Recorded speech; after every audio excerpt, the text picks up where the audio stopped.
Okay, இரவு நேர வணக்கங்கள். தாத்தா, நான் ஒன்று கேட்குறேன், சொல்கிறீங்களா? நீங்கள் எங்ககிட்ட ரொம்ப நாளா எத்தனையோ வீடியோக்களில் இது பேசினுக்கிறீங்க. நீங்கள் யார் தாத்தா? ஓ, நான் யாரா?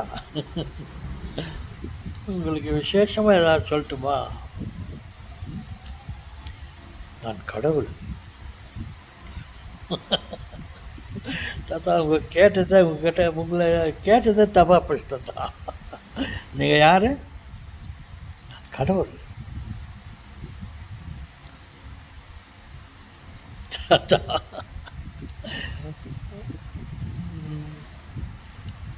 என்ன தாத்தா நீங்கள்? அதனால தான் உங்களுக்கு பல்லுங்கெல்லாம் காலி ஆட்டிக்குது. ஆனால் அடிச்சிட்டாங்களா? நான் கடவுளை சொன்னோன்னே அவரை நீ யாரா, நீ இவ்வளோ நல்ல காரியங்களெல்லாம் செய்கிற, பூமிகளுக்கெல்லாம் பேச வச்ச, கண்ணு தெரியாதவங்களுக்கு கண்ணு கொடுத்த, செத்து போனவங்களெல்லாம் உயிர் கொடுக்குற, என்னடா நீ, என்ன கடவுளா நீ என்று அவர்கள் கேட்டார்கள். இதே காலம் அப்போது ஒரு 2026-25 வருஷத்துக்கு முன்னே நடந்த உண்மையை தான் நான் சொல்லுகிறேன். அப்போது சேசுவை பார்த்து அவர்கள் கேட்டார்கள், என்னடா நீ கடவுளா, இவ்வளோ வேலையெல்லாம் பண்ணுற நீ? நீங்களே சொல்கிறீங்க நான் கடவுள் தான் அப்படின்னு சொன்னார். அவர் அடிச்சு சாவடிச்சிட்டாங்க. என்னடா உன்னை கடவுள்ன்றாங்க, அடிச்சு சாவடிங்கன்னு. அந்த மாதிரி உங்களை ஏதோ தமாஸ்காக தாத்தா நீங்கள் யார் தாத்தான்னு கேட்டாங்க. நான் கடவுள்ன்றீங்களே, உங்கள் பல்ல உடச்சிட்டுக்கிறாங்க யாரோ. யாருக்கண்ணா இப்போ தான் சொன்னீங்களா? ஆமாம், வயதின் கோளாறு காரணமாக என்னோட பல்லு போயிட்டுது. ஆனால் நீங்கள் கேட்குற கேள்விக்கு நான் மறுபடியும் சொல்லுவேன், நான் கடவுள் தாத்தா. இதுக்கு மட்டும் உங்கள் கிட்ட நான் இந்த மாதிரி கேள்வியெல்லாம் கேட்க மாட்டேன் தாத்தா. ஏதோ தமாஸ்க்கு நீங்கள் யாருன்னு கேட்டாக்கா நான் கடவுள்ன்றீங்களே சொல்லுங்களே. நீங்கள் வேடிக்கையாக கேட்டீர்கள், நான் உண்மையே தான் சொல்லுகிறேன், நான் கடவுள். எங்கள் அப்பாவை நான் பார்த்திருக்கிறேன், அதே கடவுள் என்னிடம் வந்தார்.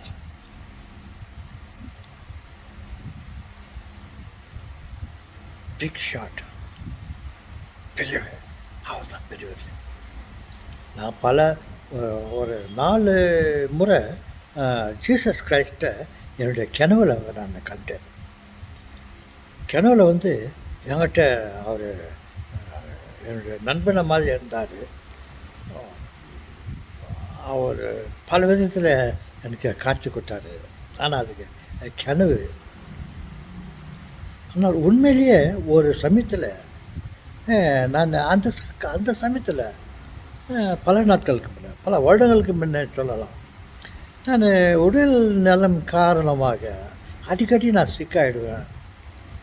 சுகர், அதன் காரணமாக நான் அடிக்கடி சிக்காயிடுவேன். அப்போ ஒரு முறை ஒரு மாதமாக நான் சிக்கா இருந்தேன். ஒரு நாள் காலையில் ஒரு 4 மணி இருக்கும். நான் ரொம்ப களைப்பாக இருந்தேன். வீட்டில் என்னுடைய மனைவி பாட்டியம்மா எனக்கு உப்புமா ஏதோ கொஞ்சம் காலையில் செய்துட்டு ரவை கஞ்சி, உப்புமா இல்லை ரவை கஞ்சி செய்து வச்சுட்டு நீங்கள் என்னங்க எழுந்து சாப்பிடுங்க, ரொம்ப டயர்டாக இருக்கிறீங்க, நைட்டு இன்ஜெக்ஷன் பண்ணிக்கிறீங்க, அப்போ கூட சரியாக சாப்பிடல, இப்போது இந்த ரவை கஞ்சி பண்ணி வச்சுக்கிறேன், நீங்கள் சாப்பிடுங்க, இல்லைனாக்கா லோ சுகர் ஆகிடும், இன்னும் உங்களுக்கு ப்ராப்ளம் அப்படின்னு சொன்னாங்க. நான் உண்மையிலேயே ரொம்ப பசியாக இருந்தேன், இப்போ சாப்பிடணும் வந்தது. நான் படுத்துட்டு வந்து எப்படி எழுத்து பண்ண முயற்சி பண்ணேன். நான் உண்மையிலேயே பசியாக இருந்தேன், டயர்டாக இருந்தேன். அந்த சமயத்தில் நான் எழுந்து சாப்பிடணுன்னு இருந்தேன், என்னால் எழ முடியல. வீட்டில் யாரும் இல்லை, பாட்டியம்மா மட்டும்தான் இருந்தாங்க. அப்போது எனக்கு உண்மையிலேயே எனக்கு சாப்பாடு தேவை வச்சு நான் எழுந்து சாப்பிட்ணும், இல்லைன்னா நான் அந்த லோ சுகருக்கு போகிற லெவலில் இருந்து கஷ்டம் இருக்கும் பண்ணும்போது ஏன்னா வந்து ஒரு ஆள் என் மேலே கை வச்சு தூக்குனார். யார் இது என்ன தூக்குறதுன்ட்டு நான் அவரை பார்த்தேன். அவர் என்னை 2 கையை போட்டு என்னை முதுகில் இடுப்பில் ஒரு கையை போட்டு தூக்கி உட்கார வச்சார். உட்கார வச்சுட்டு சாப்பாடை எனக்கு எடுத்து ஊட்டினார். நான் சாப்பாடை ஊட்டிக்கின்னு பாட்டி அம்மா அங்கே இருக்காங்க, இவர் யார் ஆள் இப்பேற்பட்ட ஆளாக்குறாரு, எனக்குரிய ஒரு 7 அடி உயரம் இருக்கும். அதே நான் 7 அடி உயரம். ஆனால் அழுது பார்த்தீங்கன்னா சொல்லுங்க, என்னுடைய வீட்டினுடைய கதவு இருக்குது இல்லையா, அந்த கதவுக்கு மேலே அங்கே ஒரு இது இருக்குது பாருங்க. இந்த மாதிரி இந்த கடவுள் இந்த என்னுடைய விரலை பாருங்க, அந்த அளவுக்கு அவர் இருந்தார். அப்போ அது 7 அடி தான் இருந்தது அந்த கதவு. அதை வச்சு நான் சொல்கிறேன், அவர் ஒரு 7 அடி இருந்தார், ரொம்ப அழகாக இருந்தார். ஒரு மாதிரி வெள்ளையும் கருப்பும் சேர்ந்த அழகான தாடி. அந்த மாதிரி தாடி, அந்த மாதிரி மனுஷனை நான் பார்த்ததே இல்லை. அப்போ முகம் அழகு. அவர் ட்ரெஸ்ஸெல்லாம் ஒரு மாதிரி வெள்ளை நெட்டில் பண்ணி ஒரு தூய்மையான வெள்ளை. அந்த மாதிரி வெள்ளையை நான் அன்றைக்கி தான் பார்த்தேன், நீங்களும் யாரும் பார்த்துருக்க மாட்டேங்க. அப்படிப்பட்ட வெள்ளை ஆடை அடிச்சிருந்தார். மணியாக ஒரு மாதிரி நீட்டாக கண்ணாடி மணிகோ அப்படி அழகாது. ஏன்னா தூக்கி அழகாக உட்கார வச்சு எனக்கு சாப்பாடு ஊட்டினார். அது யார் இவ்வளோ அழகாக்குறாரு, எனக்கு ஊட்டுறாரு, வீடு பூட்டிட்டு இருக்குது, பாட்டியம்மா மட்டும்தான் இருக்கிறாங்கண்ணே, இவர் யார், இந்த ஆள் எப்படி வந்தார், எனக்கு அந்த ஆளுகளெல்லாம் இல்லை, இப்பேற்பட்ட அழகு மனுஷன் எப்படி யார் இவர் சொல்லிட்டு ஒரு ஆள் இவர் கடவுளாக இருக்குமா. நான் பசியாக ரொம்ப ரொம்ப பசியில் இருந்தேன். நான் கொஞ்ச நேரத்தில் நான் சாப்பிட்லன்னாக்கா எனக்கு லோ சுகர் வந்துட்டுருக்கோம். ஏன்னா இந்த மாதிரி அனுபவங்கள்லாம் எனக்கு இருக்குது. பசியாக இருக்கும்போது காலையில் நைட்டில் இன்ஜெக்ஷன் போட்டு காலையில் கொஞ்சம் எதாவது கொஞ்சமாக சாப்பிட்டுட்டு இருந்தாக்கா அந்த காலையில் எனக்கு பசி அதிகமாகிடுச்சுன்னு லோ சுகர் ஆகிடும். அப்போது எல்லோரும் வந்து எனக்கு பிடிச்சிக்கன்னு சொல்லிவிட்டு போய் பால்கள் காய வச்சு ஒரு ஸ்பூன் சர்க்கரை எடுத்து வாயில் போடுவாங்க. அந்த பாலை காய வச்சு பாலை எனக்கு குடிக்க போய் ஏதாவது சாப்பிட்டு பழங்களை கொடுத்து சரி பண்ணுவாங்க. அந்த மாதிரி நிலைமையில் இருந்த அல்லாத்துக்கு வந்து இவர் யார் சாப்பாடு கொடுக்குறாங்களோ சொல்லிட்டு ஒரு கடவுளாக இருக்குமான்னு சொல்லிட்டு நான் ரொம்ப ஆசையாக அவரை பார்த்து அவர் மேலே அப்படியே அவர் கட்டில் வந்து அவரை அப்படியே அனுப்பிச்சி அவர் கிட்ட பிடிச்சிக்கின்னு அவர் பிடிச்சிக்க அவ்வளோ ஆசை இருந்துச்சு. அவரை பார்த்த உடனே யார் என்னை வந்து நேரத்துக்கு தூக்கி அந்த சாப்பாட்டை அழைச்சிட்டு பிடிச்சாக்கா என் கையை அவர் உடம்புல அவர் போகுது, இப்படி வருது. ஆனால் அவர் உடம்புல நல்லா ஸ்ட்ராங்காகிறாரு. ஆனால் என் கை மட்டும் அவர் உடம்புலாம் வருது சொல்லிட்டு திரும்ப என்னை ஸ்டடி பண்ணிக்கின்னு நான் அவரை கெட்டியாக கையை பிடிச்சாக்கா என் கை மட்டும் அவர் உடம்பு உள்ளே வருது. அப்புறம் ரொம்ப சந்தோஷப்படுறதா அது என்ன சொல்கிறது தெரியாத நிலையில் இருக்கும்போது அவரை பார்த்து திரும்ப அவர் பிடிக்காது பார்த்தாக்கா ஆளை காணோம். எங்கே போட்டார் இவருன்னு சொல்லிட்டு எழுந்து உட்காந்துக்கிறேன் நான். சரியா ஆனால் என்னோட சக்தி வந்துச்சு. எழுந்து உட்காந்து எங்கே பார்த்தாக்கா என்ன இது ஏன் அப்படி தடுமாறுறீங்க, என்ன ஆச்சுன்ட்டு பாட்டியம்மா வந்தாங்க, கேட்டாங்க. இந்த மாதிரி யார் ஒருத்தர் வந்து எனக்கு எழுந்து உட்கார வச்சு சாப்பாடு கொடுத்தாரு, அப்பேற்பட்ட அழகாக இருந்தார். அவர் நான் இவர் கடவுளாக இருக்குமா இவரை இப்போ கிட்ட பிடிச்சிக்கலாம் ஆசை இல்லைன்ட்டு கையை போட்டாக்கா கை கீழே உள்ள வரல. அவர் அப்படியே தான் இருக்கிறாரு. கையை அப்படியே போச்சு, இப்படி வந்துச்சு. அப்புறம் நான் சரியாக பார்த்துட்டு திரும்ப அவர் பிடிக்காத பார்த்தாக்கா அங்கே இல்லை. அப்படின்ட்டு ஒரு காட்சி அனுபவம் வந்துச்சு. அப்போது ஜீசஸை நான் பல முறை பார்த்துக்கிறேன். ஆனால் இவர் வந்து ஜீசஸ் இல்லை, அவங்க அப்பா. எனக்கு க்ளீனாக தெரியுது.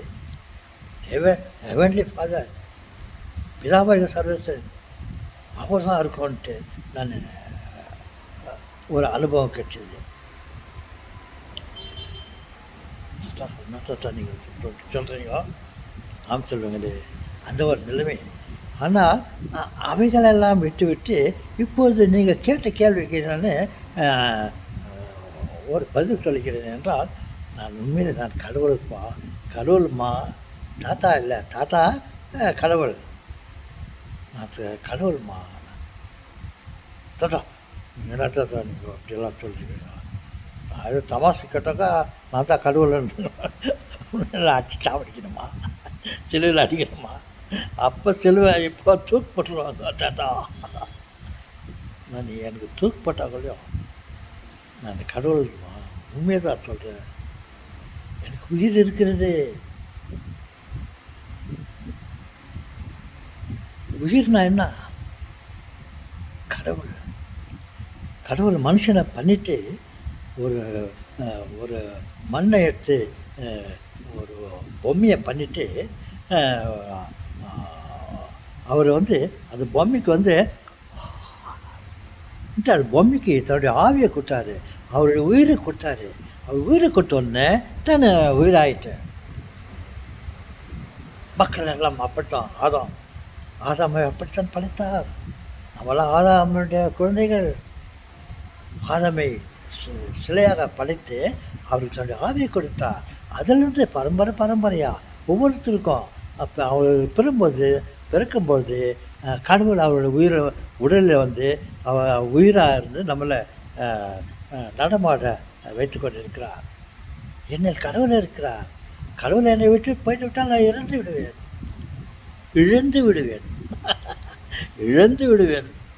நான் இறந்து விட்டால் நான் அவரை இழந்து விடுவேன். அப்போ நான் கடவுள் இல்லை, அப்போ பிணம்.